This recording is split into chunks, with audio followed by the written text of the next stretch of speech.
Shalom para todos. Nuevamente aquí estamos con alegría, con muchas ganas de seguir adelante en estos estudios, de compartir con ustedes con ustedes estas clases que en mi parecer son muy importantes, son clases que estamos compartiendo con la finalidad solamente de poder, si alguna palabra que se diga puede hacer un clic, abrir un candadito en la mente.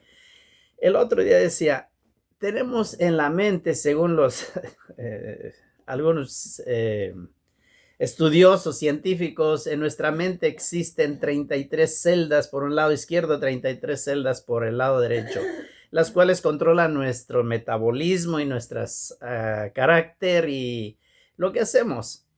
Ahora bien, yo voy a decir en este ejemplo, vamos a abrir cada una de esas celditas de nuestra mente y que nuestra mente se vaya abriendo cada vez más para ir llegando a un pensamiento hebreo, el pensamiento de las escrituras hebreas. Esa es la idea, llegar al pensamiento de las escrituras hebreas, hacer poquito para un lado esas enseñanzas que se han estado dando, bueno, no hacerlas por un lado para nada, sino para irlas como ordenando un poquito más en el pensamiento, en el pensamiento con los lentes hebreos. Esa es la idea. No porque las enseñanzas que se han dado dentro del cristianismo sean que no sirvan. No, para nada quiero decir eso. Solamente quiero decir que a través de los tiempos, de los siglos, se han deformado los conceptos y eso ha traído que el pensamiento cristiano de la actualidad tenga un concepto muy diferente al pensamiento hebreo. De ahí vamos a ir partiendo y estábamos hablando de algunos conceptos que no hemos concretizado ni uno, no hemos finalizado ni uno, no creo que lo vamos a hacer porque siempre se van a estar metiendo los conceptos en aquí y acá y en todos lados. Pero habíamos tocado algunos, solamente hemos tocado un poquito del concepto de Dios, un poquito del concepto de Mashiach, un poquito del concepto de preexistencia, un poquito del nacimiento, y no hemos ni siquiera entrado en los temas prácticamente. Lo cual vamos a ir caminando cada vez un poquito más, si es posible, y podamos ir llegando a conclusiones extraordinarias. Así que, si no has escuchado los audios anteriores o los videos anteriores, te invito a que los puedas darles una repasadita y que los veas hasta el final, porque no te formes una idea con unas pocas palabras que se dicen al principio, porque muchas veces al principio no solo estamos como reacomodando las ideas y ya a través de los minutos vamos ahí como encajando más. Entonces, igual si ves estos videos y te crees que tienen contenido de que sea sustancial, igual, y si te gustan puedes darles un me gusta o puedes suscribirte al canal. El canal se llama Viviendo la Torah, y eso es precisamente lo que yo tengo en la idea, que todos vivamos la Torah. ¿Cuál Torah quiero que vivamos? La Torah que enseñó el Ribi, el personaje conocido como Yehoshua Minazrat. Esa Torah que estuvo enseñando, porque en el tiempo del Ribi había muchas enseñanzas, había muchas escuelas. De hecho, estaban las dos grandes escuelas llamadas la escuela de Shammai y la escuela de Hillel, que habían existido ellos desde antes del Mesías y siguieron las escuelas, ¿sí? el pensamiento y la enseñanza de ella siguieron por mucho tiempo. Y la escuela que más dominó fue la escuela de Hillel. Eso es otro tema, pero igual cabe mencionarlo para entender los diferentes pensamientos que había en el siglo primero, donde había muchas sectas. Había, aparte de que había muchas sectas, en cada una de las sectas había muchos pensamientos diferentes. Por ejemplo, había la secta de los fariseos, muy sonada y mencionada, que siempre se habla. Sin embargo, poca gente sabe que había muchos pensamientos fariseísmos, y los más resonados eran cuando menos 7 tipos de fariseísmos diferentes unos del otro. Y ahí tenemos que muchas veces el mensaje del maestro decía, a uno les llama fariseos hipócritas, y así les va llamando diferentes. ¿Por qué?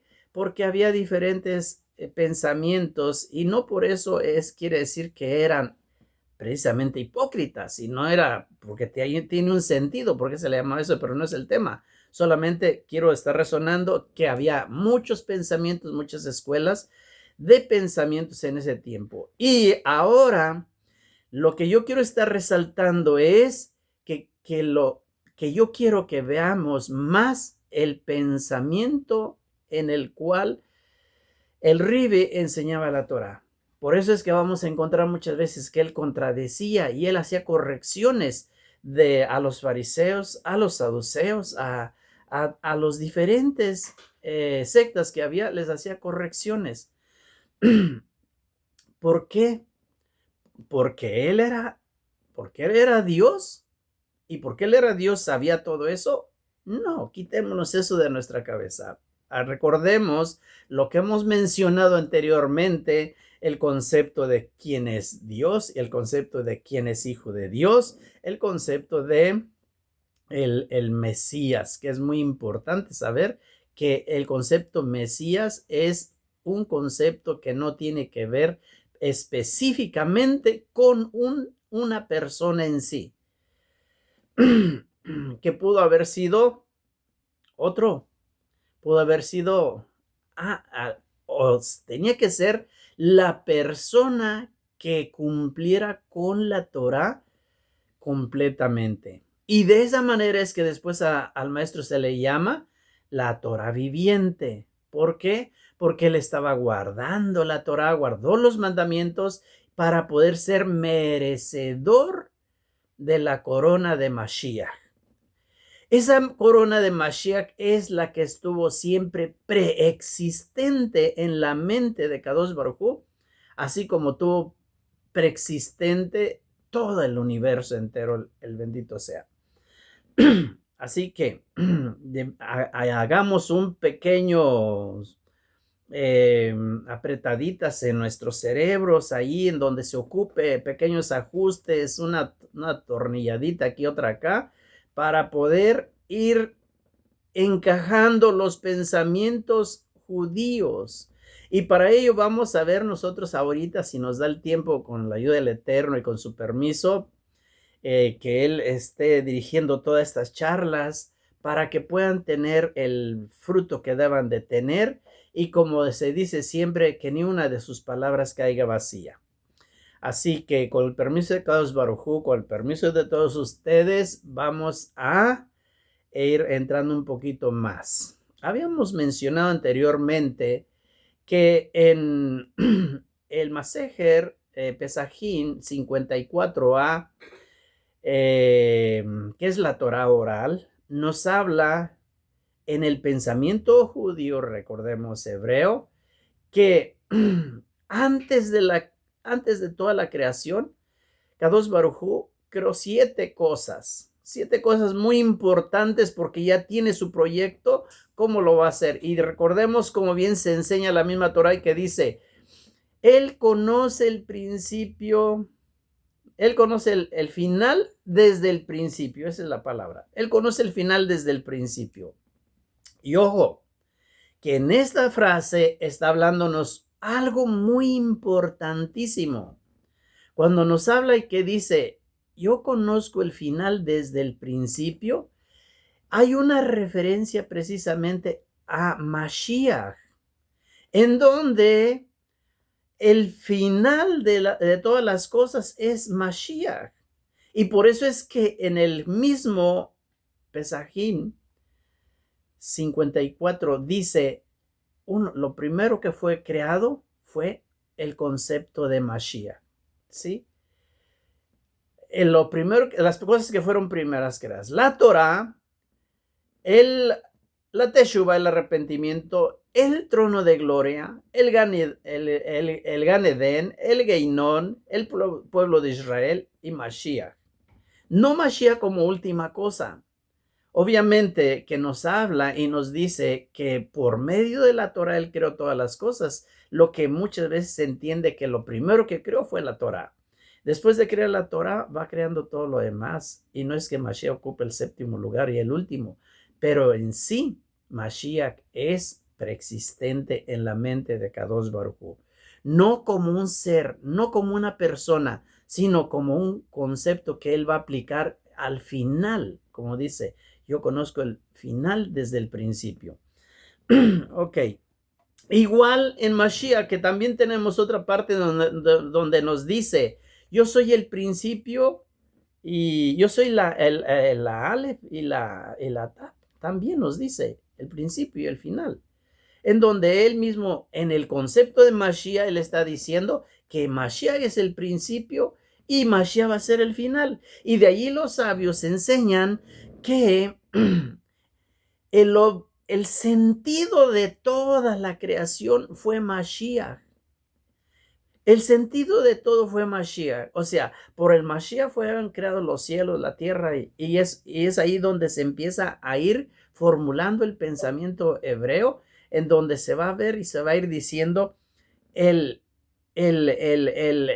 idea donde dice, por él fueron creadas. O sea, por el concepto de Mashiach es creado el universo, es creado la tierra, es creado, fuimos creados todos los seres, ¿sí?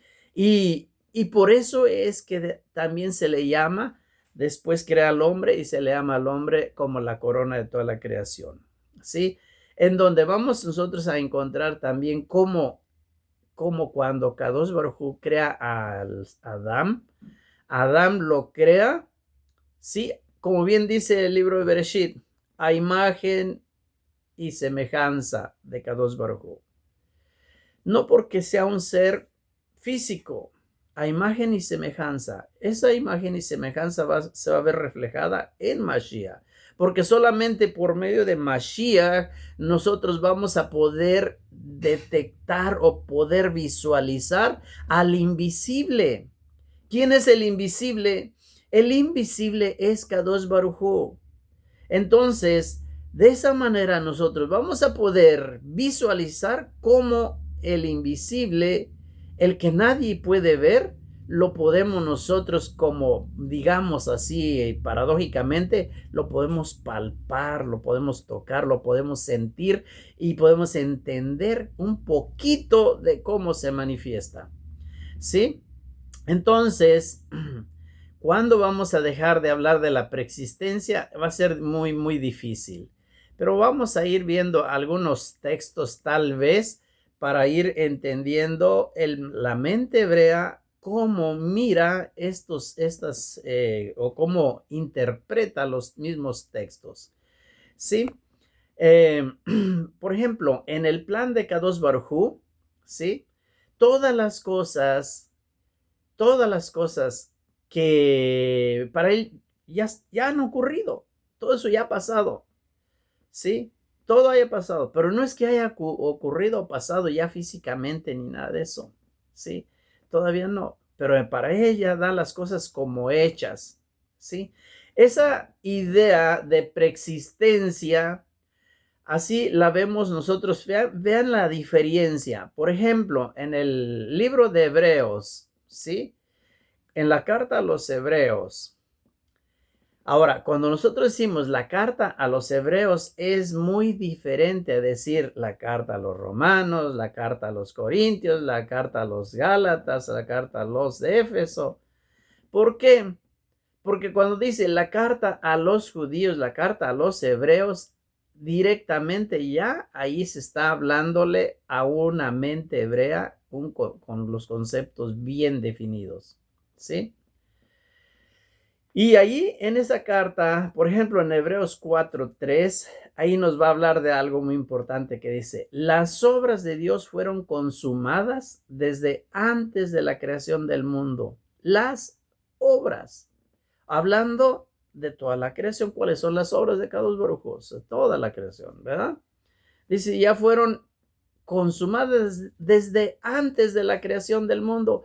La misma carta a los hebreos está dando testimonio del concepto de preexistencia en la mente hebrea. Muy diferente a la mente helenista, muy diferente. Es por eso que debemos tener bien claro los conceptos, lo que es el concepto hebreo de preexistencia. Todo lo demás va a empezar a caer si lo tenemos en su lugar, lo tenemos bien ubicado. Todo lo demás va a estar cayendo en su lugar, va a ir encajando, ¿sí? A los judíos de los días de Yeshua proclamó para que se mantuvieran bien enriquecido un tesoro en el cielo, porque dice Yeshua, donde está tu tesoro, ahí está tu corazón. ¿Dónde está tu tesoro? Eso está escrito en Mateo 6:21. Ahí está tu corazón. Y según su teología, cada uno de nosotros tiene un tesoro. ¿En dónde? Un tesoro reservado para el día cuando llegue la edad mesiánica. Así que el maestro dijo, ahí en sus días, le dijo a alguien, vende todo lo que tienes y dáselo a los pobres, que entonces vas a lograr tener un gran tesoro en el cielo. ¿Sí? Ahí igual en Mateo 19, 20, me parece que está ahí. ¿Sí? También dijo, no temas manada pequeña, porque el Padre le plació darnos un reino. Fíjense cómo está hablando todo esto ahí. Lucas 12. En todo esto, lo que nosotros podemos detectar es las cosas como las tiene la mente judía. O sea, no temas manada pequeña, porque el Padre le plació darnos un reino. Ya está el reino. Para Kadosh Baruj Hu ya todas las cosas ya están. Porque ya las concibió en su mente, en su plan que tiene, ya está todo dado. Y eso quiere decir que el Mesías va a dar un reino preparado de antemano, guardado y reservado para todo Israel desde antes de la fundación del mundo. Entonces, todo eso ya está preexistente también. ¿Acaso ya es? O sea, podemos ahora llevarlos todos los temas iguales y ponerlos a la misma balanza y decir, entonces, todo ya estaba preexistente. Entonces, todo este mundo, el cual y el reino que se va a tener, ya estaba preexistente. Así, Rab Shaul, en una de sus cartas, también él dice algo, él dice, me espera la corona de justicia que el juez justo tiene reservada para mí, no solamente para mí, sino para todos los que esperan en la venida del Mashiach. Sí, eso está en 2 de Timoteo 4:8. Entonces, cuando nosotros estamos leyendo estas partes, estos textos, vamos a ver cómo en la mente hebrea va encajando todos los textos mucho más fácil y con mucha más congruencia que cuando se empieza a mirar la preexistencia desde otra manera, de la preexistencia al estilo platónico. La preexistencia al estilo platónico no puede encajar con estos pensamientos así. Por ejemplo, ¿cómo podríamos interpretar esta frase que dice, que se encuentra en Juan capítulo 17, verso 5, que dice así, glorifícame ahora contigo, con aquella gloria fíjense qué interesante es esto, porque las Biblias tradicionales traducen de esta manera, traducen con la gloria que estuve junto a ti. Cuando nosotros vemos una traducción ya corregida, digamos, vamos a tener algo un tanto diferente. Cuando nosotros vemos ese capítulo de Juan, que es el Juan 17:5, vamos a encontrar un poquito diferente. Dice, en la tradicional dice, glorifícame ahora contigo con aquella gloria que tuve, asegurando que ya estuvo ahí, ¿sí? Ahí estuve contigo. Dice, ahora Padre, glorifícame tú al lado tuyo con la gloria que tenías junto a ti, bien diferente. El concepto hebreo, el pensamiento hebreo es diferente, porque dice, glorifícame con la gloria que tenías junto a ti. No está hablando en sí de la persona, pero en las traducciones arreglaron para que les encaje la misma preexistencia. Entonces, de esa manera, van haciendo y diciendo, ¿ves cómo sí estaba ahí? ¿Ves cómo estaba al lado de Dios? ¿Ves cómo Él estaba ahí? Por eso le ponen con la gloria que tuve junto a ti antes de la fundación del mundo. O sea, ¿cómo vamos a interpretar?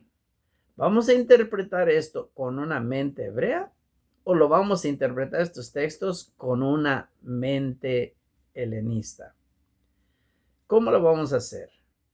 ¿Cómo vamos a interpretar?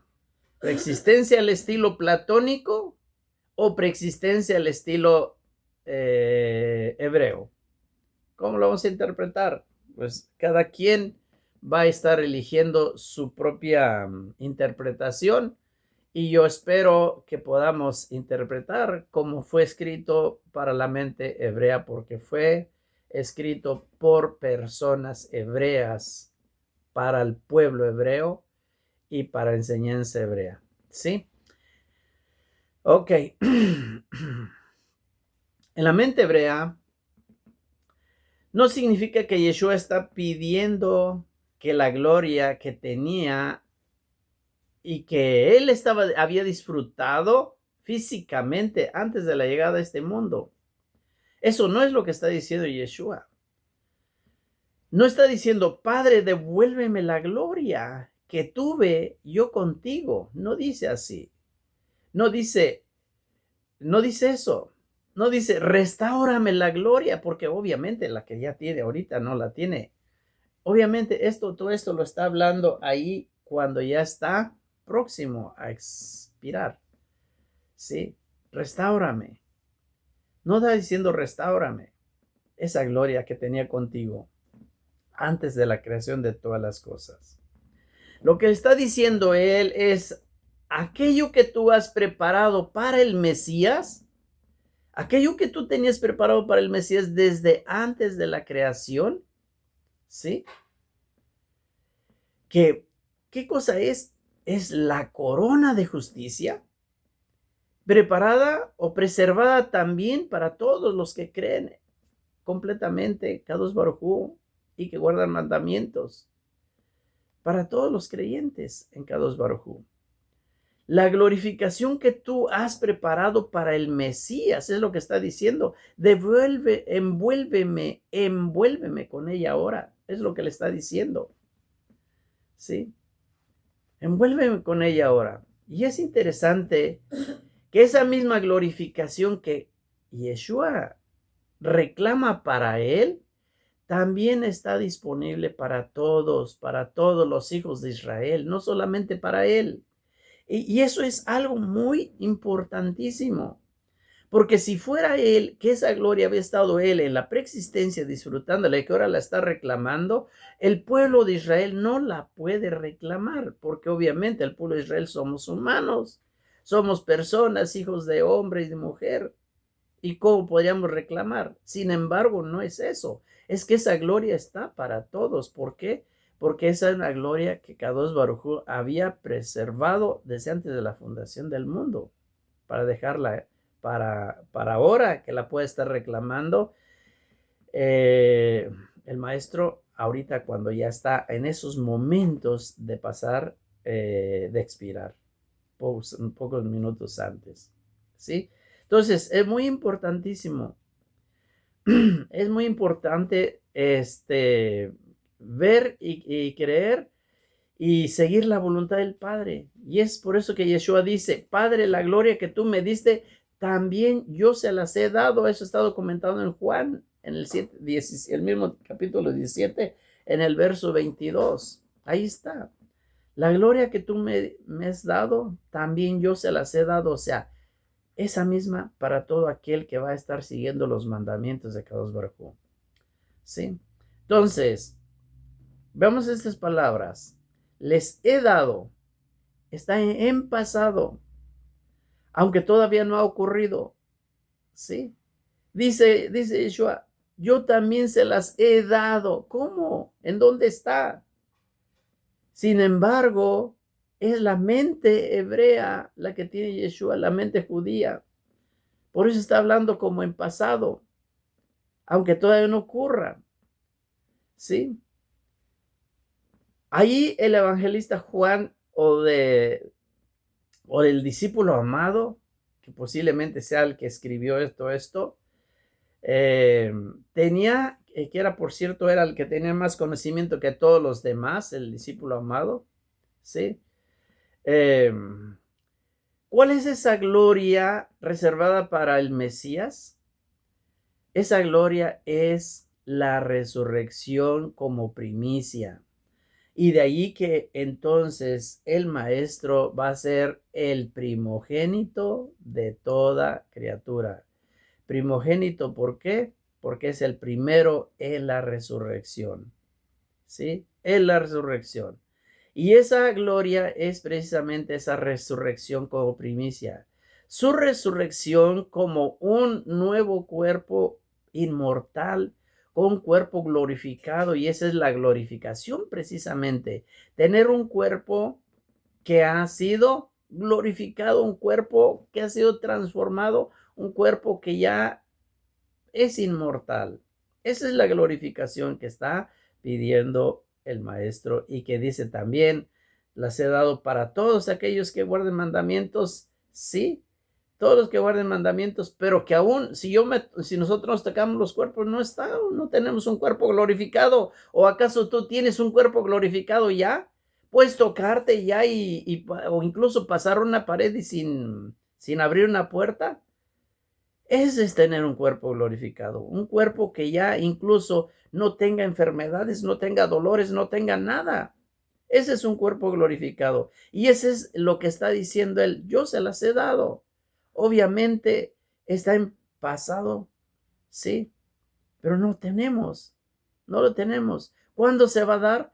Pues en el momento cuando sea ya la resurrección, si es que ya no está uno vivo, y si no, en la transformación, si es que está uno vivo con el Mesías. Entonces, tenemos que ser muy cuidadosos cuando pensamos y cuando se habla de un concepto, inmediatamente debemos de ubicarlo en la mente hebrea, que es el preexistencia. Es lo que estaba en la mente de Kadosh Baruj Hu desde antes, así como la misma persona mía, la misma persona tuya, la misma persona de todos, fuimos preexistentes, obviamente después de el Mesías.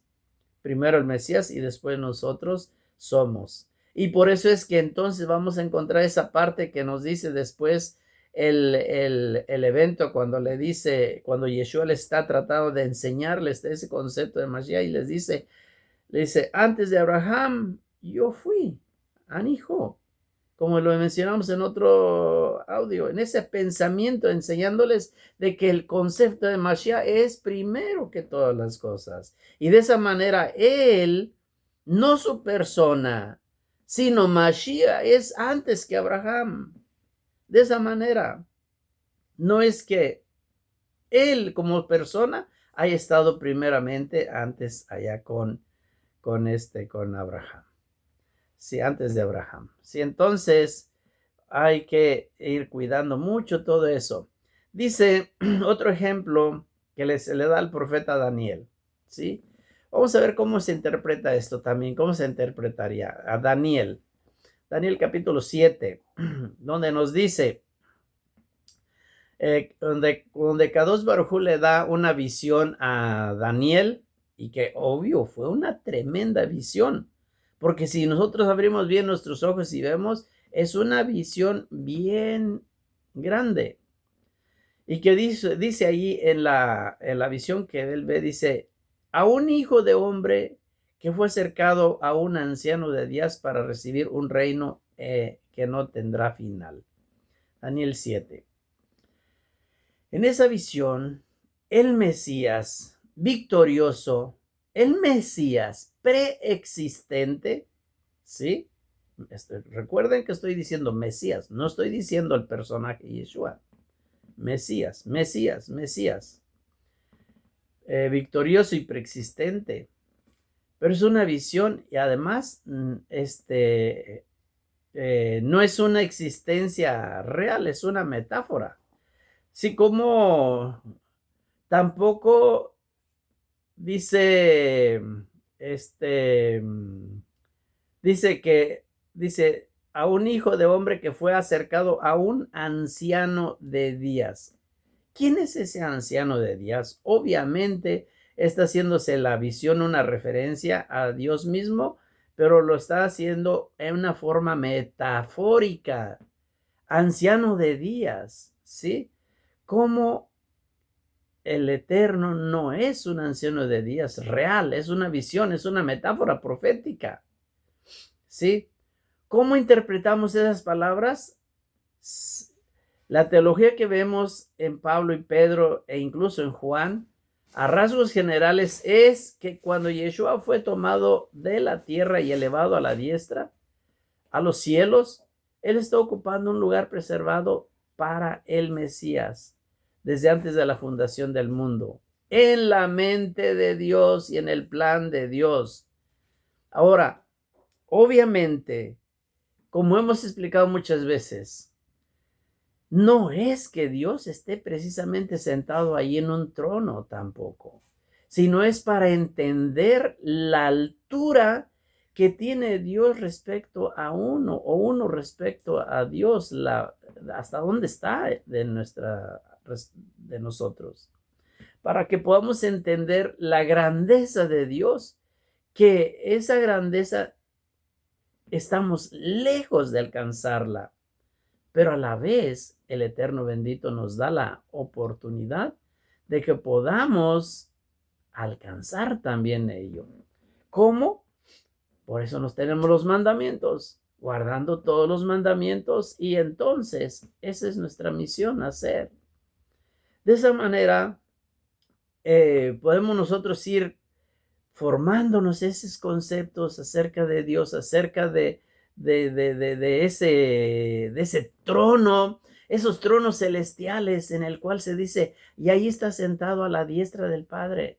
No es precisamente que Él está físicamente sentado, sino que es la fuerza o la grandeza que tuvo la corona de ser Mesías, que lo llevó, o que para que nosotros podamos entender hasta dónde llega esa grandeza, esa corona de Mashiach.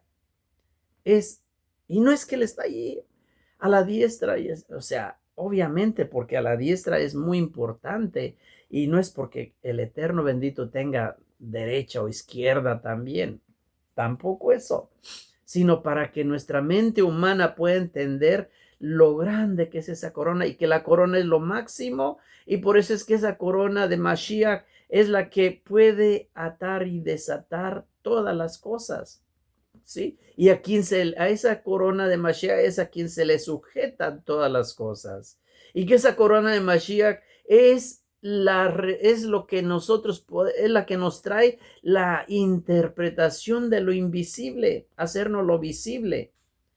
Sé que estoy hablando de unas partes, unas palabras ya muy, tal vez, un poquito profundas, de que tal vez de pronto me olvidé que estoy grabando este audio y que alguien lo pueda ver, alguien que no esté muy compenetrado con ello. Y bueno, pero ya lo estuve hablando, que es muy importante que vamos abriendo nuestra mente para ir entendiendo esos conceptos, que eso nos vaya llevando a ir entendiendo esos conceptos cada vez más y más profundos para ir llegando a conocer más la profundidad que tiene el concepto de Dios y dejar atrás esos conceptos teológicos que fueron cocinados, que fueron horneados o que fueron en ese laboratorio de Nicea del año 325. Esos conceptos que vinieron a deformar todas las enseñanzas del mismo maestro, a deformarlas, en las cuales se llevó por otro mundo diferente, por otros caminos diferentes, a entender los conceptos lejos de lo que es el pensamiento que fueron dados por el real maestro, el personaje Yeshua. Eso es lo más importante que debemos de ir abriendo nuestra mente, de ir viendo de que cómo puedo hacer clic en mi mente para poder ir entendiendo esas verdades que no se me dijeron antes y que ahora están un poquito ya más a la mano de cada quien para que se vayan allí conociéndose un poquito más y más. Sí. El, el, el, el pensamiento hebreo. En el pensamiento hebreo uno puede perfectamente existir antes de Abraham. Todos nosotros. Poniendo a Abraham físicamente y entonces todos podemos estar antes de Abraham. En la mente de Kadosh Baruj Hu. En el plan del Eterno. En el plan de Dios. Por ejemplo, ¿cómo preexiste la Torah? ¿Cómo preexiste el arrepentimiento? ¿Cómo preexiste ese nombre de Mashiach? ¿Cómo preexiste? O sea, ¿cómo nuestra mente sí podría aceptar que la Torah fue creada antes de la existencia? Y también creer que Mashiach fue creado antes de la creación, pero no poder separar lo que es Mashiach del personaje físico. De hecho, hay una tradición en el pueblo hebreo de que la razón por la cual Kadosh Baruj Hu, el Eloah bendito, el Dios de Israel, el Eloah uno y único, el Eloah indivisible, el Eloah que no puede tener separación de sí mismo, él le dio a Adán ese nombre, pero se lo dio precisamente como un código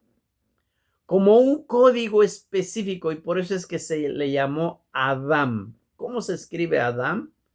Aleph, Dalet y Mem. 3 letras que ocupan el nombre de Adam.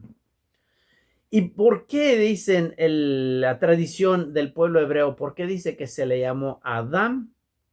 Pues fue precisamente para que por medio de la Aleph viniera el personaje de Abraham. ¿Por qué tendría que venir el personaje de Abraham por medio de la Aleph?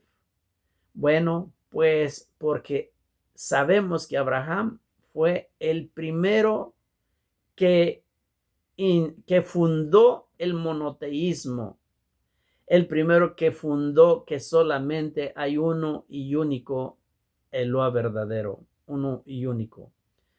Y en un mundo en el cual había un politeísmo inmenso, él fue enseñó que solamente hay uno y único, la unicidad completa de Kadosh Baruj Hu. De esa manera, Kadosh Baruj Hu hizo que por la Aleph venga Abraham. Pero ¿cuál es el sentido de que Abraham enseñe todo aquello? Para que después de ahí, de Abraham, venga Hamele David, con la Dalet. Y con la Dalet que venga Hamele David, entonces se hace y se construye el camino precisamente, pero para que venga ahora, ¿quién? La Mem. ¿La Mem de quién? La Mem de Mashiach. En otras palabras, como bien dijimos del principio, el final y el principio es Mashiach, ¿sí? O sea, si no viene Abraham, no viene David, y si no viene David, tampoco viene el personaje de Yeshua, que en este caso va a ser el Mesías. Sí, entonces, es muy importante, ese es como un código de Adán, porque ahí están metidos Abraham, David y Mashiach, ¿sí? Entonces, por eso el Mesías, aunque aparece al final de todos ellos, entonces es como le dice Yeshua, antes de Abraham, Anihu. Ese es el sentido. Antes de Abraham, Anihu. ¿Sí? En otras palabras, el plan grande de Kadosh Baruj Hu no era que Abraham ni David. El plan grande era el Mesías, ¿sí? En el pueblo judío. Y tan profundo es este pensamiento que incluso en el mismo Nuevo Testamento, que se conoce como Nuevo Testamento, se afirma incluso que el Mesías fue crucificado desde antes de la creación del mundo, antes de la fundación del mundo. ¿Cómo es eso? ¿Acaso fue crucificado antes de la fundación del mundo? ¿Significa literalmente que fue crucificado allá por los romanos? Obviamente que eso no es literal. Eso no es literal. Absolutamente no es literal. Sino que el plan del Eterno, el plan del Eterno concebido desde antes de la fundación del mundo, concibió los sufrimientos del Mesías. Estaban contemplados ya en ese plan. Por eso tenemos el texto importante cuando Kefa le quiere, ¿cómo se dice? Como decirle al maestro que lo quiere como separar de lo que va a pasar y que no quiere que pase. Yeshua le reprendió y le dijo, apártate de mí, Satanás. ¿Sí? Apártate de mí, Satanás, porque no tienes en mente las cosas de Dios, sino la de los hombres. Porque por un momento él estaba entendiendo otra cosa y estaba buscando la persona de Yeshua y no estaba buscando el concepto de Mashiach que está hablando. Por eso es que le dice eso. ¿Acaso Kefa era Satanás? ¿Por qué le dice apártate de mí, Satanás? ¿Acaso él era Satanás? No, es por eso. Ahora bien, hay algo muy importantísimo que tenemos que saber. Muy importantísimo. ¿Por qué se fueron retirando todos estos pensamientos si esos pensamientos estaban bien martillados en la mente de todos los judíos? ¿Y quiénes fueron? Obviamente no fue en el tiempo del Mesías, de Yeshua, no fue en su tiempo. Eso fue mucho tiempo después y por así decirlo podemos mencionar a uno de los fundadores de esos pensamientos, uno de los fundadores que fue el primero, bueno, uno de los primeros que fue sembrando la idea novedosa de decir, de enseñar este tipo de enseñanzas fue Justino Mártir. Justino, 120 años después aproximadamente de la muerte de Yeshua, 120 años después, 150, el año 150 por ahí. ¿Sí? Justino Mártir. Después de la muerte de Yeshua, ¿sí? Él viene con pensamientos de esos que dice así, uno de sus pensamientos, el Hijo vino por medio de la Virgen María, por medio de la Virgen María. O sea, no dice, hay una diferencia de decir que vino porque nació de María a que decir que nació de la Virgen María, a través de la Virgen María. Y es una gran diferencia de pensamiento. Lo primero es el pensamiento judío del Mesías y lo segundo es la semilla después que va a desencadenar el pensamiento cristiano del Mesías. Ese pensamiento que está bien metido en la mente de la gran mayoría de los millones y millones de personas.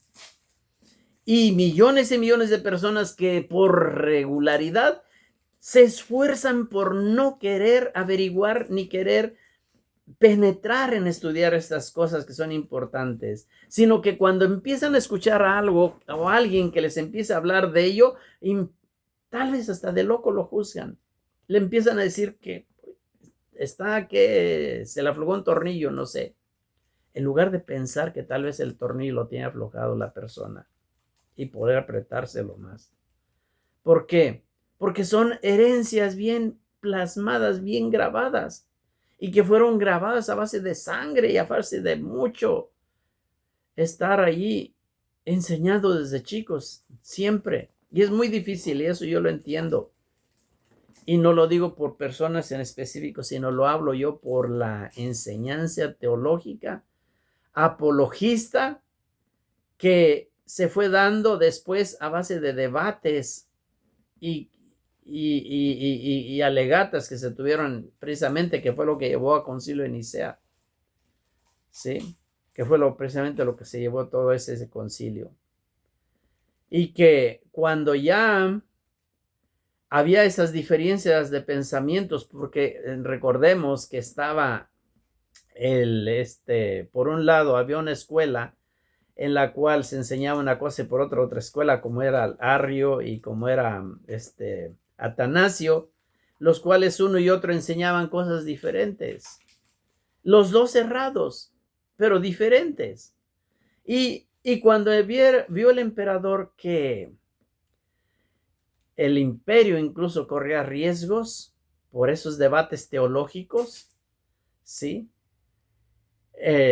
Pone un orden y los lleva ahí, precisamente fue lo que dio el origen al concilio de Nicea del 325, por esas diferencias, hasta que no se pusieran de acuerdo. De ahí que quien ganó en todos esos debates, pues ganó Atanasio, con la idea de que él tenía, ¿sí? Atanasio de Alejandría. ¿Qué cosa es lo que alegaba o enseñaba Arrio, por ejemplo? Arrio enseñaba que Dios no siempre fue padre, ¿sí? Que Dios no siempre fue padre y que Jesús no fue una deidad y no fue un segundo Dios. Eso es lo que enseñaba Arrio. Sino un ser creado y no existió hasta que fue creado como un ángel. Esa era su enseñanza. Y de ahí Dios lo convierte en Padre. Ahora, afirmaba que Jesús fue la primera criatura de Dios, un poderoso ángel, el principal de todos los ángeles, y luego hace su encarnación en la Virgen María. Vean el pensamiento y díganme si no es el mismo pensamiento que incluso ahorita muchísimos grupos mesiánicos enseñan y tienen bien aferrados así con ellos. En los que enseñan es el mismo pensamiento de Arrio, ¿sí? ¿Qué cosa enseñaba Atanasio? Atanasio enseñaba todo lo contrario, enseñaba que Jesús fue preexistente literalmente desde la eternidad, que había preexistido literalmente como hijo de Dios. Y lo que ocurrió en el seno de María no fue un nacimiento, sino que fue una encarnación. Que el Hijo se encarnó en la Virgen María para redimir a los hombres. La enseñanza de Atanasio. Ese fue el debate de Nicea. Debemos de conocer esos pensamientos, cuándo se originaron, cómo fueron horneándose todo eso allí en ese laboratorio en Nicea, en meses que estuvieron allí discutiéndolos, y en los cuales solamente había cerebros paganos, cerebros que tenían puras teologías helenistas, de Pitágoras, de Platón, de Sócrates, de incluso los de Apolonio de Tiana y tantos más que estaban allí en ese concilio de Nicea, pero menos había un judío para que les pudiera refutar aquellos pensamientos con una mente judía, cuando ellos estaban descifrando códigos y textos judíos. Sin lógico. Como personas, es como si yo quisiera saber de la cultura por ejemplo, de los aztecas, y me voy a Rusia a preguntarlas allá a los nativos de Rusia, a ver qué me enseñan de los aztecas. Es ilógico. ¿Cómo puros sacerdotes que no saben nada de la cultura hebrea van a estar descifrando para decir qué cosa es lo que dicen los textos? No tiene sentido. Pero así se dieron las cosas. Quien ganó en esos debates fue Atanasio. Y desde ahí se estableció entonces todo lo que hemos estado hablando acerca del personaje Yeshua. Ahí se cambió, ya no era el personaje ni siquiera Yeshua, era el otro personaje creado. Sí, era todo menos Yeshua. Todo era menos Yeshua. Y todo tenía menos las vestiduras de Yeshua. Todo completamente. De Nicea sale un personaje vestido con ropas romanas, vestido con ropas paganas, vestido con las enseñanzas de, ¿cómo se dice? De Sócrates, de Platón, de Aristóteles, pero menos con las vestiduras hebreas. Con todo respeto les digo esto, menos con las vestiduras hebreas. Y por eso es que en otros audios yo he dicho, como en el cristianismo que se fundó en Nicea, los fundadores no fueron Abraham, Isaac y Jacob, sino los fundadores fueron Platón, Sócrates y Aristóteles. Entonces, me atrevo a decir que los padres del cristianismo no son Abraham, Isaac y Jacob, con todo la tristeza del corazón. Pero lo que sí puedo decir es que todos podemos todos podemos entrar y retornar y hacer el tikkun para quitar a esos padres paganos y introducir y darles la cabot a los padres que realmente fundaron lo que es la enseñanza judía. Eso es lo que tenemos que hacer. De ir quitando el personaje que salió horneado con vestiduras romanas de Nicea y ponerle las vestiduras hebreas reales y las enseñanzas que estuvo dejando a sus discípulos, que todos eran judíos y que ninguno era con un pensamiento diferente. Espero me disculpen si una palabra les haya herido o dicho mal, pero esa es la idea, de que despertemos ya todos. Que despertemos, que si las ideas no encajan, por eso agarramos martillo y las martillamos con fuerza para que esas ideas vayan entrando en la cabeza, en los cerebros, y vayan rompiendo esos candados que no dejan entrar las ideas en el cerebro de cada quien, y que pongamos en orden lo que fue desordenado. Discúlpenme desde ya si les dije y dije palabras hirientes. No es la intención de herir, la intención es de rectificar. Y no tenemos el tiempo ya para estar como dicen por ahí, con paños suaves, con paños tibios. Tenemos que ser ya más fuertes. Que el Eterno bendito llene sus vidas de mucha bendición. Que el Eterno bendito esté con cada uno de ustedes. Y si vieron este video hasta el final, les doy las gracias y espero que el contenido sea de provecho. Y si no se han inscrito al canal, suscríbanse por ahí o denle un me gusta también. Que tengan todo lo mejor y shalom.